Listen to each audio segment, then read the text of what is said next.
Hi guys, welcome to Windsome Cottage Garden. My name is Hannah and I'm so glad that you decided to join me today. We are in the home garden, and as promised in our last video, this is a video where we're going to get some things in the ground this June. I have already planted one thing, which I will insert in a moment, but before I do, I thought I would show you the state of the plant hoard. I feel like many serious gardeners have a plant hoard. I will fully admit I have a plant problem. If you're new to my channel, welcome. You might not know that I actually moved into this home garden in the fall of 2023 and brought a ton of plants with me that I split from my city garden, which I also documented on this channel before I moved. You can kind of go back. I'll link a playlist below if you want to go explore what that garden looked like. It was a lot smaller, but what I managed to do is pack so much in there that when I moved, I split everything and brought an entire garden with me. Last year, most of that got in the ground and has been documented and shown and whatnot. But there's still a few things that linger here. And because I do have a plant problem, I have added to this plant hoard. And it's not as excessive as it has been in the past, but it's probably time to do a mid-ish season check-in and show you some of the things that we're going to get in the ground today. It has been excessively hot, I think in most of the Midwest the last few days, but definitely in West Michigan where I am, zone 6B. But today it rained, which is supposed to cut the heat. Part of the heat has been so bad because of the humidity. We've had really hot actual temperatures, like around mid to high 90s, even hitting a couple 100-degree days. But the heat indexes and the humidity has made this so much worse, where those have been 105, 106, 107 with like 98% humidity, which is, we will occasionally get a week in August, but we don't usually have it for quite this protracted period of time or this early. So it has been hot. But today it rained. And even though it is definitely not as hot as it has been, it's pretty much a wet blanket out here. So I'm hopeful that I'll able to get some of the stuff I need to get done right now done to get these things in the ground. And I don't know how much talking to the camera I'm going to do because I suspect I'm going to be a very sweaty mess very soon. Before I get really sweaty, I wanted to show you the plant hoard, kind of point out some things and some things that we're going to get in the ground in this video. So we wintered over a lot of things over there, and we will go venture over there because there are still some things in their winter positions. But I did bring out some things in pots. We have some really pretty hosta, some astilbe, some hellebores, some totalies, most of the stuff that overwintered, including, oh, I'm gonna get wet, stuff over here, iris, some Annabelle hydrangea, some different iris. We have a grass I need to figure out a spot for. All these things came from my old house, and most of them, you'll know, are fairly shade loving plants. I also have, amongst the weeds, which you hopefully will have already seen me tackle, actually, because I need to film some last things for the last video you saw, which includes weeding these things. Most of these plants are shade-loving plants, and I had every intention of planting them out in the yard last year. However, I have discovered, as I've talked about quite a lot, that there's a lot of weed fabric in this ground, about 6 to 8 inches below the surface, that needs to be dug up. So I didn't have time to do that last year. I haven't had the will to do it this year because it's fairly heavy work, but it is something that's on my docket. I have also added to this plant hoard with some shade plants. I have an entire tray of hellebores here that are all different ones. Here's one that's actually, oh, there's a little sluggy. Go away, little sluggy. It's blooming out of season, but there are 8 different hellebores here from the wedding party mix that I got a really good deal on that need to get in the ground soon. I'm hoping to get maybe 1 or 2 of these planted today, not entirely sure. And then I have an Aha hydrangea, tough stuff, that I actually bought my mom one for Mother's Day and myself one. This has gotten a little dry a few times, and before too much longer I want to get it in the ground. I have a spot for it. It's going to look a little bit like an island because the bed will be developed around it slowly over time, but it will be happier with a lot larger soil reservoir with more water. The other thing that I did buy at the same place I bought all these other things is this Gatsby Moon oak leaf hydrangea. It is a little laden with blooms on fairly small branches. But it is an oak leaf hydrangea that I have a spot for. That again is going to look a little bit like an island for a few little bit of times. These things I want to try and get in the ground today in this video. And I also want to get these guys in. Other new plants that I bought specifically for the front bed because we need some additional texture. I do have this beautiful hydrangea standard. This is a limelight. I'm going to have to check. I have a tag for it somewhere. But this is a limelight hydrangea standard, which is something I really wanted. Maybe a limelight prime because I do think it is a proven winners one that I up potted because it was root bound. And I did such a good job up potting that while I had every intention of planting this in this video, I cannot physically move it to the plant spot that it needs to go on my own.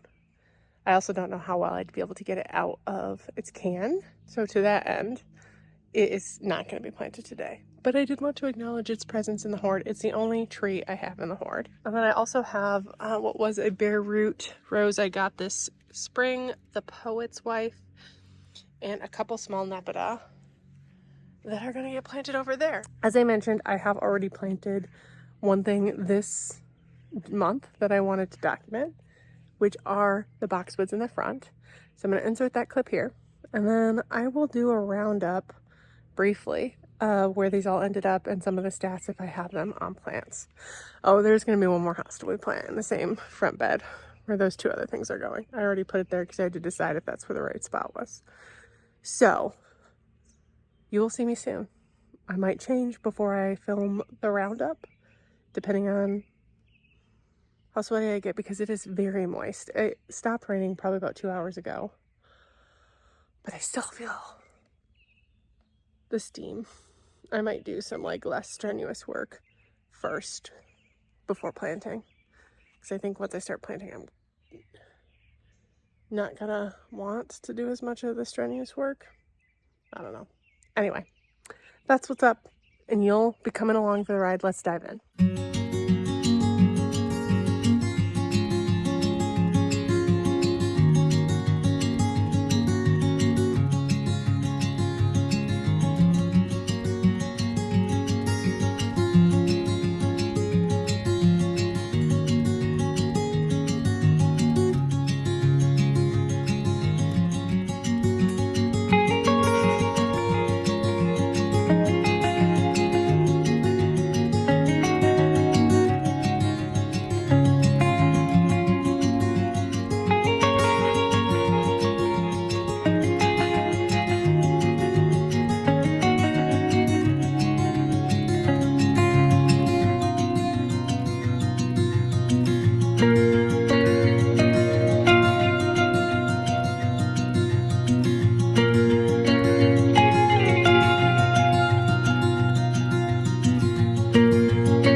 I was dripping with sweat, to be too TMI, but it was excessively hot.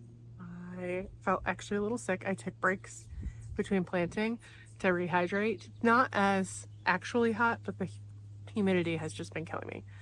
But I did get 10 plants in the ground, and I wanted to go through and provide details on all those different plants and show you how they're looking like. I'm not going to look at the area in general because one of the next videos you see is going to be a June garden tour, though you are going to be seeing it in July.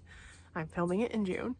And we'll talk about more of the areas then. So if you want to check back, that will be coming out on Saturday. But before we do that, let's dive into some of the plants we got in the ground. The first thing we planted, I actually planted a different day, which are these two boxwoods. Now, my mom and dad bought these for me as a birthday present, and they didn't come with tags because we got them from a grower that does some retail selling, and they didn't have what my mom and dad were looking for, but they went out to the field and grabbed them. So these are, we think, proven winner sprinter boxwoods, which will get 2 to 4 feet tall and wide in their zones 5 through 9. Now, proven winners typically come with a can and are mandated to have certain tags by proven winners, but because we got these from a grower and some guy did my parents a favor and just went and got these from the field, I don't have any of that to show you. And I did ask my parents later, I was like, oh, what are these? And they're like, well, we're looking at Green Mountain, we're looking at sprinters. We didn't think you wanted Green Mountain because those are more conical. We think these are sprinters, but we can't tell. So I think that's what they are. Now, I will say they've got a really pretty green foliage. These guys are mostly in the shade here. But they would benefit from probably a little bit more shaping because they are very open and I need them to branch a little bit more with stronger. So this fall, I'm going to kind of come in, bring them back when it's a good time. This spring, we'll bring them back and try and get some of that structure that they need to support themselves. Otherwise, I think they're going to flop, which isn't something I really want. I actually got out a tape measure to make sure that it's 2 feet off and 2 feet off for both of these. So I don't know if you could see that in the video. And it's hard because the path shifts, but they are aligned that way. And it's going to be one of the only moments of like formal symmetry I have up here. But I love that like round pop right by the deck. So it was important to me to get it right. There's kind of this weird light thing going on right now. We got 5 plants in here to help bulk up the interest in this. 3 were right in this space, and I am actually loving the different textures that are being brought here. And this is a plant that I haven't grown before. It is called a lilac fairy epimedium, and it's good for part sun to shade. It's deer resistant and attracts bees. And look, this is what it does in the spring. I am so excited to see that. Here are some more details on it. It's a zone 5 and will get 10 inches tall and 10 to 14 inches wide. That is right here. I thought it would help soften this front because that's kind of as tall as I expect it to get, to be honest. I have this really pretty lamium here that I think will help set it off. And what it will also set off is these other 2, and you're going to see my shadow a bit. This one I'm excited about. This is a ligularia called ragwort Pandora, and I love how dark the foliage is. It doesn't get as big as some other ligularia. It'll get 12 to 14 wide, 12 to 14 high, 14 to 16 wide in the zones 3 through 9. What really drew it to me was like the different dark foliage that I think provides such a nice contrast here. And I put it right next to this guy, which has a lot of white. I think this is the best example of what it will look like. This hosta is called First Frost and is a little shorter growing. It'll only get about 16 tall, but we'll get 36 wide. So I suspect it'll fill this spot. Fill that really well. It'll punch up, and I'm hoping it gets a little bit more white as it grows on. It was in a very deep shaded spot. It gets a couple hours of sun, as you can see here. And it'll be a contrast to this. I think that's I don't remember what this one's called. I planted it last year, but it's looking good. And it provides a really pretty contrast to these areas. We were just up there, and the other 2 things we got planted were 2 different hellebores that I did sneak in here. There are already 3, 1, 2, 3 And I remember in the spring thinking, wow, these are all kind of the same color, which was a little bit darker. And I've tried to introduce some variety. I will be able to tell next spring if I succeeded. In which case, what I added was this one, Maid of Honor from the Wedding Party Mix. It'll get 18 to 24 inches tall and wide. It's a little bit harder to read, but yeah, 18 to 24 inches tall and wide, and is zone 4A through 9B. And I really love hellebores. I think they're one of the best early spring bloomers and shade plants. This one is in the same series, but is white. And it's called the Wedding Bells. And I think that's going to be really pretty here because a lot of this stuff is just non-existent in the spring. So in the spring, most of the stuff that's non-existent is just empty. Then the hellebores will be up doing their thing as their flowers fade and they just become foliage interest. All the hostas and the sylvies kind of pop up. So I think that these additions really help. That was all we did in the front. Now we are popping into the back, and here is what we got in here. And I will admit that I made a misstep with one of these things. This area we added 3 plants into, 2 of which were the same, which is one we've planted before. This is a little Trudy Nepeta catmint. I really like this. This is more of a low growing ground cover type that'll grow 8 to 10 inches tall and 12 to 16 wide. Zones 4 through 9. I already had a couple in here. So there's one that was here before and I decided to continue on. So there's 3 here, a blank space, and then a 4th. And the goal would be to find another one, which I'll be able to do at the end of the season sale very easily. And just kind of complete this curve. I've got some other little Trudy. This I think is actually a different variety and I'd like to move it because it gets bigger. And I want it, I think this is that one. And I want to move it when I do stuff over there. Anyway, that's future plans. The thing I made a misstep on is this. You may have noticed, this is something I mentioned earlier, I got as a bare root rose and put in a pot to grow out until I could plant it. When I was taking it out, it basically came out as a bare root rose. It's a little sad to see. Right now, you can see I just watered it. And it's a little droopy. But it's a beautiful clear yellow. It gets the very prolific bloomer. And we'll get 4x4. I don't remember the zones. I want to say it's a 5 through 10 and it's a David Austin. So I thought it would fill this space beautifully. I am keeping it super well watered. In retrospect, I should not have planted it right now. I should have waited probably till the fall. I just was excited about it, to be honest, and I knew where it was going, wanted to get it in the ground and have it start growing there. I'm thinking it's not going to shock. Oh, it's also tilted because it was in a deeply shaded spot, which is part of why I wanted to plant it, so that it would get the full sun it needs to be happy. And I kind of expect it'll straighten a little bit more as it moves towards the sun. So if not, if it's weird this year, when it gets pruned and grows next year, it'll be fine. It's not a long-term thing. And I'm hoping just by watering it really, really well, it doesn't shock too much. And even if it does, it had enough roots that I suspect it would be okay. By the time you see this, I'll actually be back home. But the bummer of this is I am actually leaving for the weekend, and I'm going to have to figure out a way to rig up some extra water to it. So that's a problem for later me, as in an hour or 2. The next thing we got in the ground was, well, as I'm walking around, we were over there. Now we're over here underneath this dogwood, which I don't think I put it on camera, but we did get the dead that was in it out. I need to do some staking because it's kind of doing a weird thing right now. But this is where I decided the Aha hydrangea was going to go. It's of the Tough Stuff series. It's one of those that'll change color based on the pH of your soil. So clearly the growing house where it was had alkaline soil, and this is what basic soil would look like. I kind of think this is the way it'll change. It'll be interesting to see, but I suspect my area is more basic than alkaline. And this is one that I actually planted up at the cottage recently, so these stats aren't new, but it says zones 5 through 9, and it'll get 2 to 3 tall and wide, and I think it's just going to be a little bright pop here. I have plans in this area that we'll be working on later this summer to continue this garden bed. It's going to kind of go boop, boop, boop, boop, boop, and squeeze back in after these plants find their way to new homes. this is a holding area. But this, I think, is a good spot. I'm going to be interested to see how much sun it gets. It's in the shade right now. You can't really tell because it's slightly overcast. But I think it gets probably 5-ish hours of sun, and it's evening sun, so it'll be strong.